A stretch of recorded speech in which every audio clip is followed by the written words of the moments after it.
Hi, I'm Brandon. I love Disney original Christmas movies. I'm Dan, and I despise Disney Plus Christmas movies. I'm Alonso, and EO11, and this is the Deck the Hallmark podcast. Deck the Hallmark, it's this podcast. Brandon and friends host this podcast. We hope you like this jolly podcast. Well, hi, everybody. Oh, boy. Hi, everybody. You got lost a little bit there. You know what, though? It was Disney Channel original movies. I think that's what they're called. I think this was considered a Disney original movie. Yeah, but it's no longer because they dropped the channel part. That's right. It's a both and. That's right. So I was right, even though I didn't mean to be. That's right. It just sounded wrong. Even though I done goofed. You done That's good. Exactly right. Exactly right. That's why you got to commit every time. I know. We're talking Naughty 9 today, which is very exciting. But another Monday is here, another chance to head back to 2023 and check out one of the movies that we missed during the holiday season from another network. We're having a lot of fun. Alonso, how are you? Merry Christmas, buddy. A Merry Christmas. Hope everyone's having a good February. Yes, of course we are. We had to make sure there for a second. Yes, sometimes it gets tricky. Yes, we did. Yeah. This is a tough month for Christmas lovers. You know, it is. It's starting to settle in that it's not going to be here for a while. Yeah. What's the bottom of the barrel? Because Christmas in July, isn't it? Is it April? I would say February or April. Yeah. Not March. Because March, I have March Madness. For me, personally, I have other things in March.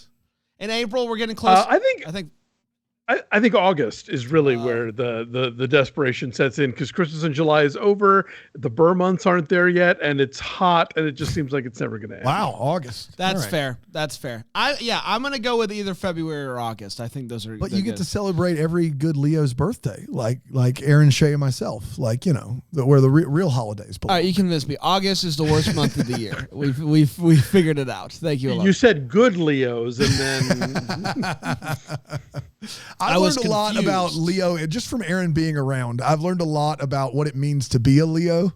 And it turns out I've been doing it all along, even though I don't believe in any of that. And it turns out I'm really bringing some Leo energy, even though I didn't know it. And that's really great. I feel good about that. And so I'm happy to be a part of a team that knows how important we are. That's a team of winners. That's exactly right. Thank you. Thank you, Aaron. A pride of Leos. A pride of Leos, one might say. That's right. Wow. Yeah. And there's just the only month without a holiday because it's our birthday. We're not going to share it with other people. I'm sure there's some holidays that we could take the day off for. Yeah. We'll save that for August, though. When Take the Day Off returns.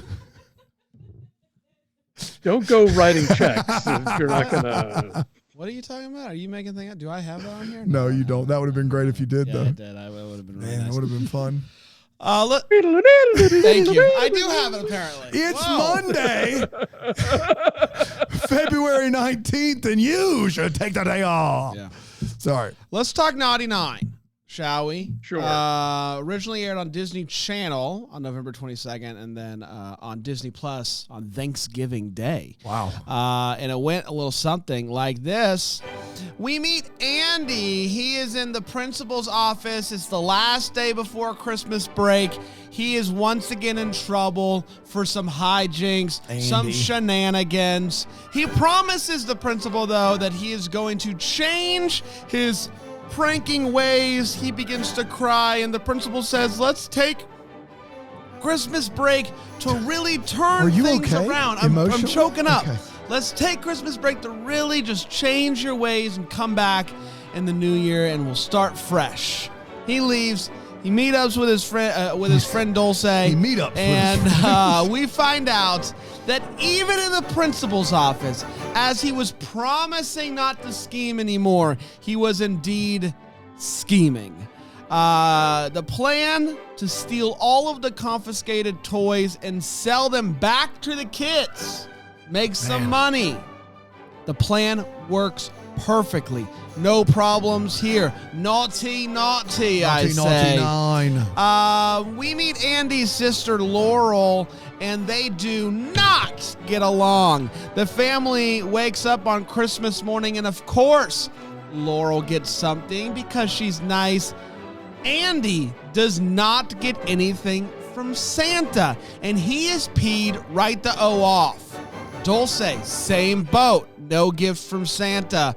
So they go to the smartest kid that they know, Louis, who also happens to be an absolute genius, and shows them, based off of an internet algorithmic tracking system that he built himself, they can know for a fact that not only is the naughty list real, but they were on it. And Andy and Dulce are like, boy, that list is too big. Yeah. This is getting out of hand. Yeah, somebody Santa's needs to too big check for his britches. Santa. That's right. So they decide we need to go to the North Pole and figure this whole thing out and tell Santa, hey, you can't keep doing this. And take back our gifts, of course. So Louis is like, well, I can help you find Santa if you agree to take me with you. I'd love to see the North Pole, even though I'm on the nice list. I'd just like to see it. So they realize that if they're going to make this happen, they're going to need more help to make this plan become a reality. So they find other local naughty kids and decide that they're going to all work together to go to the North Pole, take back their presents, and get out of there alive without getting caught. The kids are all in, but they need a pilot. Luckily, there's a pilot that works at his dad's work, and he's grounded because he apparently believes that he saw a reindeer flying in the sky, even dented the plane. Everyone was like, this guy's insane. Yeah. He cannot fly, so he's obviously the perfect man for the job. The final spot, surprisingly, goes to Laurel because another gymnast backed out, and she's like, listen, I can do this. I'm better than her. And so they get to the North Pole. They have 2 hours to make this happen. And the plan is to try to blend in. Some people are going to get the reindeer. Some people are on security. Some people are here and there. But the goal is to get to the presents, take them, and then the sleigh will come. They'll have the sleigh, a couple of reindeer. That'll take them to the plane, and then all in, all done, we're good to go. And everything is working pretty darn well. I mean, a couple of hiccups, and that's to be expected. But overall, they get the presents, they pack them up, they get on the stolen sleigh with the stolen reindeer, and they end up getting out of the gates of the North Pole, chasing the plane as it's about to take off. They're loading up, and at this point, Andy notices that his nice sister stole a phone. Yeah. I have made my nice sister naughty. Wow. The effects you have on others, he begins to realize that just because they're not getting caught doesn't mean that it's okay. So he loads everybody else up as they're moving, and he says, you know what? Whoopsie daisies. I'm in control now. Stops it, heads back to return the gifts in hopes of getting his friends and sister off of the naughty list because he feels like it's all his fault. So he finds Santa and returns the gift, and he's like, we're good, right, Santa? And Santa shows him that they're all still on the naughty list, and he's like, you can't do that. Don't punish my friends. It's all me. So Santa's like, all right, cool. Gets everybody else off the list aside from Andy and Laurel, because Laurel stole the phone. And Andy's like, yo, my sister's the best ever. She's the nicest person that I know. And it's at this point the rest of the group shows up. They try to rescue Andy, but Andy's like, you know what? No, this is right. And he gives this big speech about how all the things that he learned, and just because he doesn't get caught doesn't mean he's not doing the wrong thing, and we don't deserve these presents. And thanks to that speech, they're all off of the list. Yay, we love that. They get home. Parents are relieved that they're back and they're getting along. Cut to 1 year later. And he's good. He's been great all year, but he still gets called to the principal's office. And we're like, uh-oh, he's back to his scheming ways. No, sir, not right now. He gets to the office, and Santa is waiting for him, and he tells him, we need the Naughty Nine. Yeah. And that, my friends, was the Naughty Nine. That's exactly right. Did it. We are going to take a quick break. Yes. And when we come back, we will all talk about our favorite presidents. Of course. We'll hold hands. Yeah. We'll do all of that and talk about the Naughty Nine. A big Reagan guy. Oh, sorry. Here on Alonso, I would encourage you to speak up. If It you're is not also an watching- audio platform. Don't you dare. Here on Deck the Hallmark.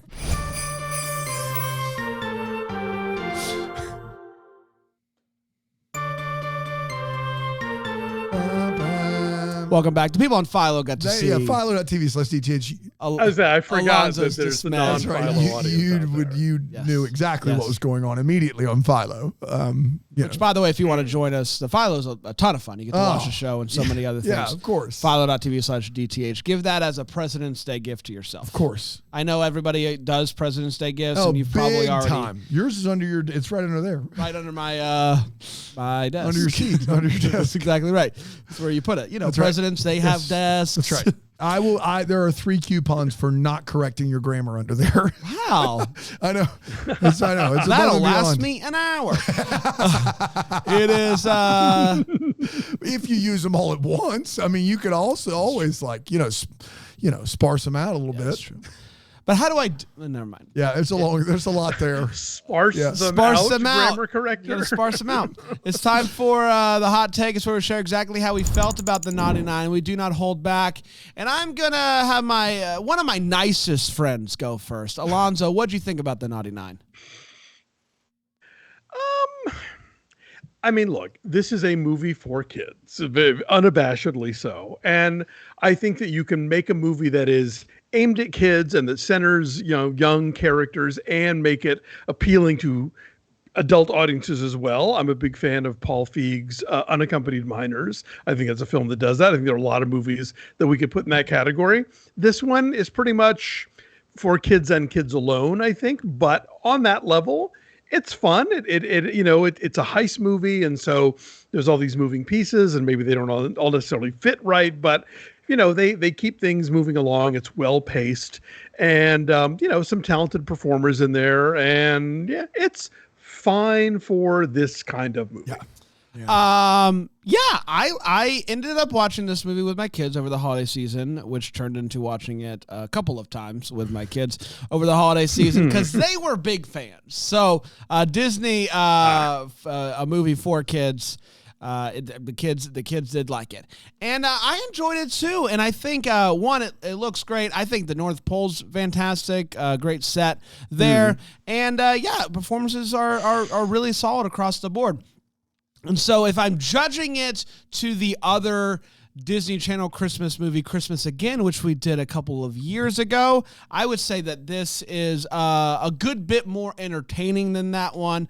And I think that the stakes are a bit higher with this as well. And so this is my first kids heist movie I think I've ever seen. And so I thought that they did that really, really, really well. I enjoyed it. Dan? So last week, did we do Merry Little Batman last week? Is that correct? Merry Little Batman is a movie that I adored and would watch over and over again, and my kids liked. Like, they liked seeing Batman and the Joker. This is a movie that my kids adored. My 7-year-old boys, like, this was it. I told you over the holidays, I was like, dude, you got to check out Naughty Nine. Yeah, this movie was referenced in my house this week. Yeah. Not by me. They don't know that I watched this for this podcast. I didn't tell them. One of my kids will occasionally, there's one kid who's on the naughty list for like one of your boys? No, one of the kids in this movie. How dare you? Santa's not real. One of the kids in the movie who's on the naughty list because he overuses his cuteness or uses it to get things he shouldn't. Abuses his cuteness. And my kid will ask for things, and if I say, son, the answer is no, he will go, man, I was trying to use my cuteness. He literally will say that to me, which is adorable, and I love him for it, and it makes me want to give him the thing he's asking for. My kids started saying sucker because of this movie, so it's been great. And so, but my kids referenced this movie this week. They loved this movie. They wanted to watch it on a loop. They're asking me when the sequel is. How dare you make an ending to a movie like this and not have a sequel planned? That's killer for me. But me, it's fine. It's not great. It is exactly, it does do exactly what it says it's going to do for the age set it says it's going to do it for. It just doesn't work outside of that much. It's fine. I like the Ocean's 11 touches of it, like having the stuff on screen about everybody and some of the fun camera things that they do.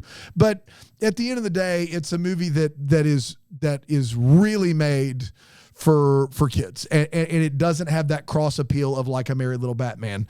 I would take Merry Little Batman all day over this movie, but it does cross the finish line successfully for kids, and so you can't really fault it. This or a standard Hallmark Christmas movie?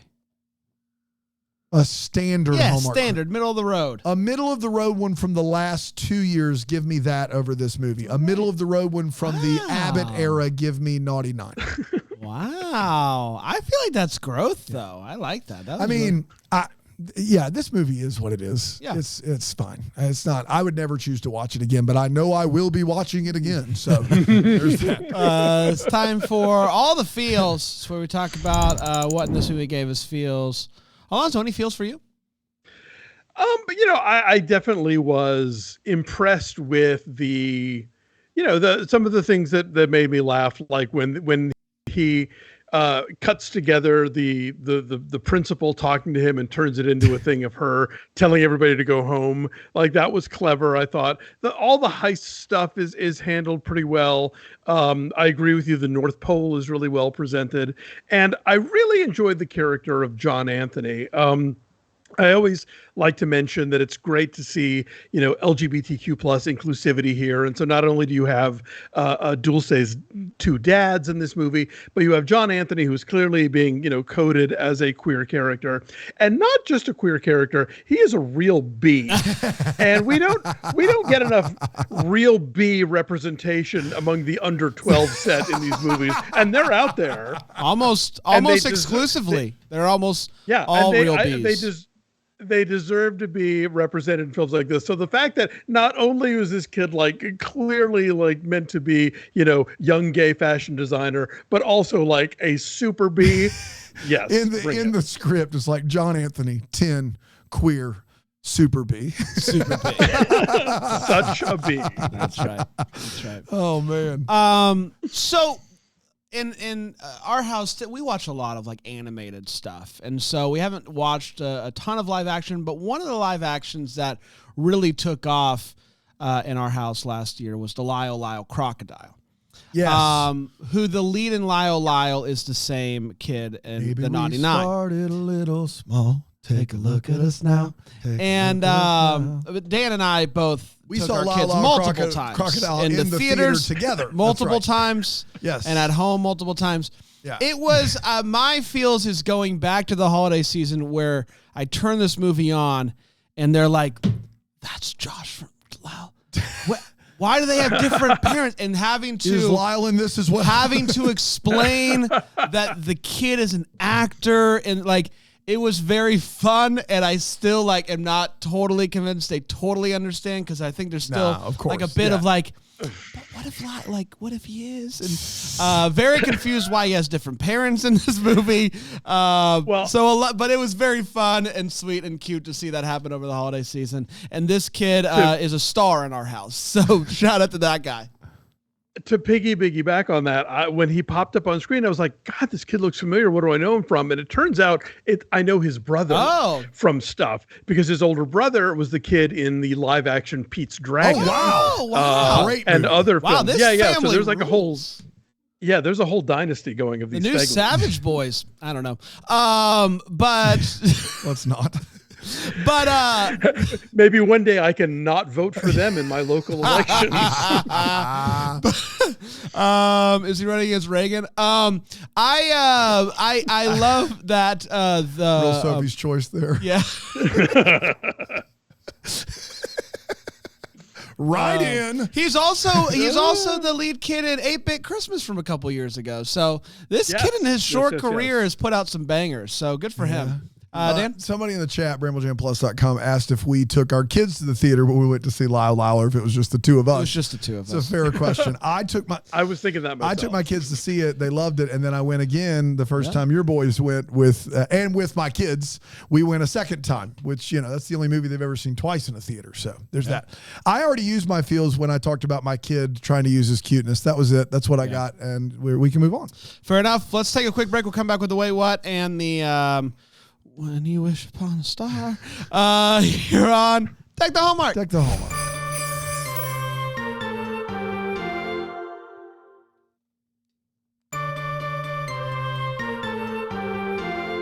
Welcome back to Deck the Hallmark. We're talking about Naughty 9, 2023 Disney Christmas movie. We're at the Wait What's. We're talking about what in this movie. Let's go, wait, what? Alonso, what in this children's movie made you go, wait, what? Yes, what in this children's movie about Santa Claus did not hold These up to logical reindeer, they're scrutiny. not realistic at all. I'm sorry, go ahead. I mean, I was truly trying to figure out, did I just miss the part where, I get that smart kid has figured out the map of the place, but how he gets the really specific details, there's this gorge that a gymnast has to leap over and put the bridge down. I'm like, that's some pretty sophisticated tracking, but as with most of the things in this movie, you're like, I'll allow it, I did just notice early on that, Disney owns Miracle on 34th Street now, and they're just going to whip it out whenever they feel like it. And even if it's at a kid's assembly. I think this movie kind of defies the notion of the wait what, because it's operating in such a sort of cloud cuckoo land. I will just say that I'm a little... I like the ongoing thing we've seen over the years of the kid who is a con artist, of the kid who is got a million angles and is working the thing. And, even in Disney movies, like the Recess movie, I never watched that TV show, but I liked the film a lot. And so it's a little bit of a drag to have that kid in the third act be like, oh no, I've sullied my sister and dragged her into my cesspit of vice, but I get it. You have to have some kind of redemption in this movie. So, whatever. Yeah. My new feels is Alonso liking Recess. Brandon tuned out, but he heard Recess. He was back in. Big Recess. Yeah. I have a Recess and the one. What's the one about the dog who goes to school? Air Bud goes to school? No. It's an animated film that Disney did. Goes to school. Clifford steps on a school. What do you think about Teacher's Pet? Teacher's Pet. Also really good. That's actually a really good title based off of the limited amount that I know from you. About, Dog Goes to School. Teacher's Pet's pretty good. Teacher's Pet is pretty good. It's good stuff. Yeah, that's good.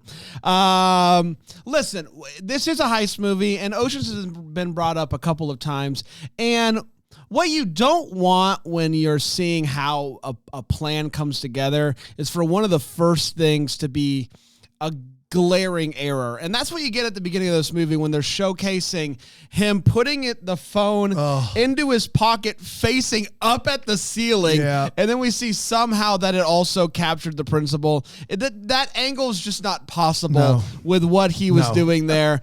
And that's not what you want. It was one of the first reveals of this heist is just like, wouldn't. And also he holds the phone up before he puts it in his pocket right here. Like that print. Listen, there's the principals sometime in their own world. They're not seeing a phone being set up to record right there. Yeah. But that's tough. Tough way to start it. Shout out to Laurel for the leisurely reading choice of The Art of Being a Pathological Liar that she's reading on her bed, as kids do. I love that book. I just want to understand my brother more. I'm reading The Art of Being a Pathological Liar. All right, up at the North Pole, man, I got to be honest with you. Security could not be less secure. No. That door, I thought he was going to have to pick the lock or something. He's just like, oh, security? Whoop, I'm going to go in. Right on in. No one's there, no alarm, no nothing. It's all good. When they and the fact that the combination of the safe is just knowing the lyrics. To the 12 days of Christmas. Yeah. It's 12 days of Christmas. So when they finally get into the workshop, they take a step back and they see this wall of moving letters and whatnot. And it turns out that that's the naughty list constantly updating. And I gotta be honest, the naughty list seems pretty glorified in the North Pole. They have an entire wall of a in real time updating naughty list. Is there a nice list anywhere to be found? No. Is the North Pole hell? Yeah. Maybe.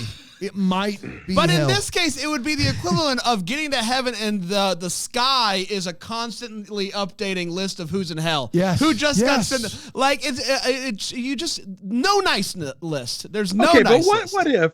what if the presumption is that all children are nice except the ones on the naughty list? Does that make it less like terrible?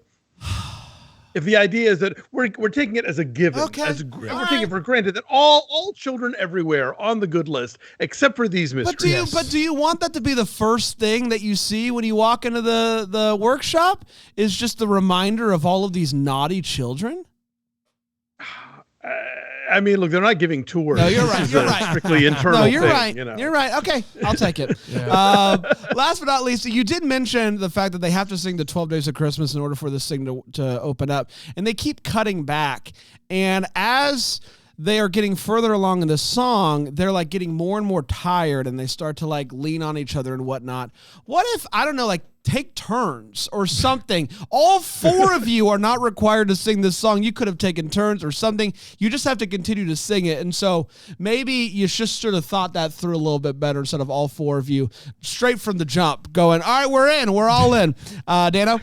Yeah, I did write down this is a horror movie because if kids were this smart in real life, we'd all be in big trouble. Just massive amounts of trouble. I just can't even... It's terrifying to think about. I mean, this kid has cracked the case of how to get to the North Pole. I mean, that's doing something there, gang.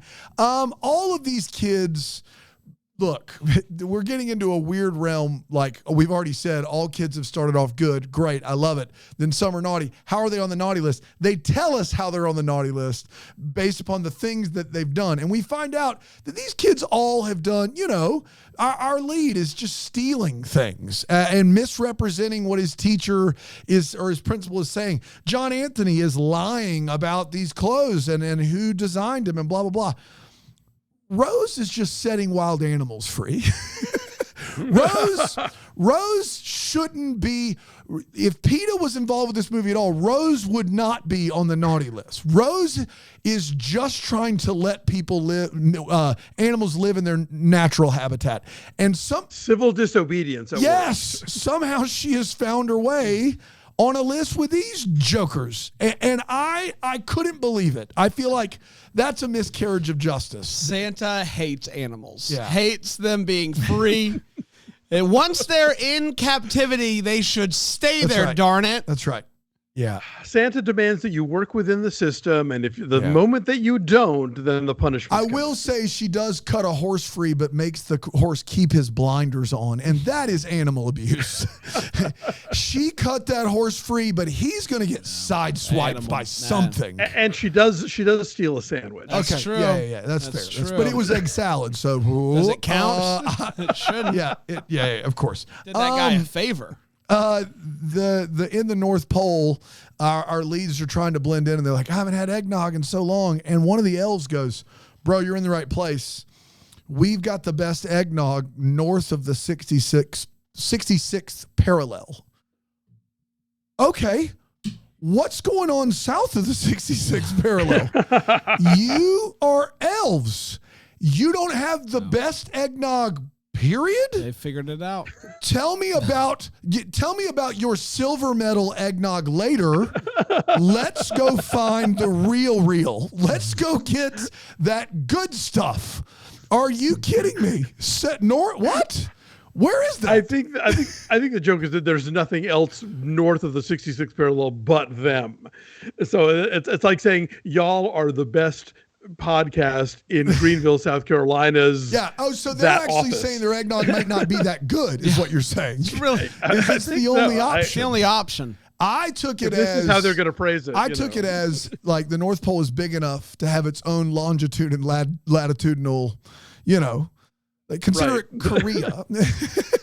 and they're up here at the, like, up on their high horse, and then they're like, we don't at South North Pole. Yeah, those Laplanders, forget it. Oh my gosh, they're garbage. eggnog. Oh, it's liquid gold. Yeah, so there's that. Lastly, they meet the biggest holdup for me in this heist is not that Lewis, the fifth grader, has found the North Pole with his secret system of there's a second where it appears and no one else has found it. That's whatever. It's they find this pilot to take them there. And the way they do that is the lead's dad is a manager of like a cargo, like FedEx kind of thing. And then they find this pilot named Bruno. We don't talk about Bruno, who has been told he is grounded. He can't fly anymore until he takes a psychological evaluation. And yet, I guess he just still shows up for work. He continues to show up for work every day. He sleeps in the pilot's lounge. Yeah. He might live there. I don't know. But if this guy was grounded until he had a psych evaluation, he just wouldn't be, like, they would take all of his clearance. He wouldn't be in the facility. That was the one that just kind of falls in their lap. Like, this pilot already believes, and he happens to still be at work. That was the biggest one for me. Yeah, more than fair. Yeah. It's time for the Disney D's nuts. Yeah, that's pretty good. Talking about Doe's nuts. This is one of those donut holes. It's one of those not donut one where you holes. want to eat donuts. That's exactly right. Alonso, anything you're still wondering about after watching this? Well, I mean, unfortunately, I think the fact that this movie is basically setting itself up for a sequel kind of negates the idea of imagining what a sequel would be. But I guess if we're in that position, it's like, what does Santa need them to do? I can only think that, like, Krampus or Belsnickel or somebody has come and stolen all the toys and he needs them to infiltrate that person's lair. Like, I don't know. But I mean, if clearly this movie won the hearts and minds of 7-year-olds everywhere, I imagine that sequel is coming down the pipe. Here's the hoping. Man, for the sake of my children, I hope so. Yeah, I do. Kidding. No kidding. I'm going to talk about Bruno a little longer. We don't talk I about know, but I'm going to. Okay, all right. So right before leaving the North Pole, he asks Santa for a selfie so he can prove to all of his friends that I'm not crazy. And then that's it. And we don't get any more. We do see him take the picture and then they're back home. Did the picture stay on his phone? Does it just disappear? Why didn't he take a video? Something. Or all of his coworkers going to think that's just Danny Glover in a Santa suit? Because here's the thing. You know Danny Glover. His parents don't believe that their kids were at the North Pole. Dad works with this guy. He had the next day at work, he's gonna go in and this guy's gonna be like, I got a picture with Santa. Yeah, I brought a bunch of kids up to the North Pole, and Dad's gonna be like, son of a gun. Did the kids go to the North Pole with the guy who needed the psych evaluation? So just the picture really got me wondering. What's he do with that? Dan? There's a scene where we meet someone from the Naughty Nine. I don't remember, but they're about to ride 3-wheelers down a bank of snow through the woods into a construction zone in, I believe, Manhattan. It is one of the more dangerous things you would ever have your 10-year-old do. But Brand pointed out while we're watching it that they are racing, and it's not a sanction. Literally, it is 3-wheelers down the bank of a snowbank into a construction zone. Like, it's super duper dangerous. Right before they take off on the race, you hear an adult man go, 3, 2, 1, go.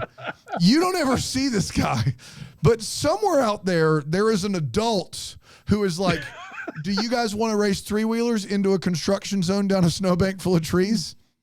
I got you. I'll catch you off. I got you. I will take it from here.